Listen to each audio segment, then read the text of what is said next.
Avec ses 54 000 habitants, Narbonne, sous-préfecture de l'Aude, est pourtant la première ville du département devant Carcassonne. Une ville attractive qui a gagné 5 000 habitants en 10 ans, mais dont un quart de la population vit sous le seuil de pauvreté. Dans le département, Narbonne a d'ailleurs été un des hauts lieux de la mobilisation des Gilets jaunes. Un mouvement dans lequel Patricia Delvalès s'est inscrite dès le début. Cette quinquagénaire retraitée de la fonction publique hospitalière s'est engagée dans le combat des municipales pour améliorer le quotidien des Narbonnais, loin des grands projets fastueux. Nous, notre politique, c'est celle du frigo vide, c'est celle des agios bancaires, c'est celle des fins de mois difficiles. Notre liste, elle est là, c'est des citoyens qui se préoccupent des autres. Et tous les gens qu'on rencontre sont vraiment pas heureux, pas satisfaits de leur quotidien. Ils souffrent. Et ils souffrent aussi de voir tous ces projets démesurés qui font que l'argent public est dépensé n'importe comment. Donc il faut recentrer tout ça. Améliorer la vie quotidienne des Narbonnais, c'est aussi la volonté de Viviane Thivan. Cette journaliste scientifique quadragénaire, dont c'est le premier engagement en politique, présente une liste soutenue par Europe Écologie Les Verts. Et un programme qui repose sur deux piliers, l'écologie forcément et le social.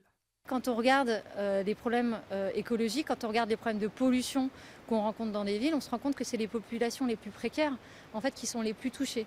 C'est elles qui vivent à côté des autoroutes, c'est elles qui vivent dans des logements insalubres, c'est elles qui sont le plus facilement malades et c'est elles qui ont le moins accès à des soins. Parce qu'aujourd'hui, avoir des soins ici à Narbonne, c'est compliqué.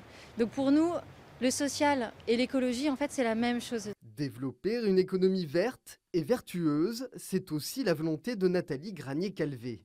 Cette juriste spécialisée dans l'urbanisme a fait partie de la majorité municipale pendant 1 an et demi, avant de finalement claquer la porte, au cœur de son programme, la création d'un grand parc de 100 hectares. Le grand parc que l'on veut créer de Narbonne est un parc intergénérationnel, un parc qui sera naturel et semi-naturel, qui sera tourné vers l'environnement, mais aussi qui accueillera de multiples activités proposées par les habitants, les associations notamment. Ce seront des activités culturelles, sportives, associatives, agricoles, qui seront accueillies, qui feront l'objet d'un soutien de la part de la ville. À 34 ans, Jordan Perello est la plus jeune des 8 têtes de liste narbonnaise. Ce juriste veut faire de la lutte contre le chômage l'axe principal de son programme, qui ne donne pas dans la demi-mesure. Il promet ainsi la création de pas moins de 10 000 emplois sur son mandat. Il y aura des incitations, il y aura des zones blanches qui vont être créées pour un an ou deux, de manière à attirer des jeunes start-up innovantes. Nous aurons aussi une incitation fiscale où nous pourrons pendant une année faire la gratuité des contributions foncières des entreprises pour attirer des grands groupes. Il faut savoir que Narbonne, c'est le carrefour de l'Europe. Nous sommes au croisement de l'Italie, de Paris-Barcelone et aussi de Toulouse. Avec ces 8 listes, Narbonne est la ville de l'Aude qui compte le plus de candidats. Tous ne semblent pas avoir les mêmes chances d'être élus, mais avec autant de listes, tous espèrent peser dans l'entre-deux tours.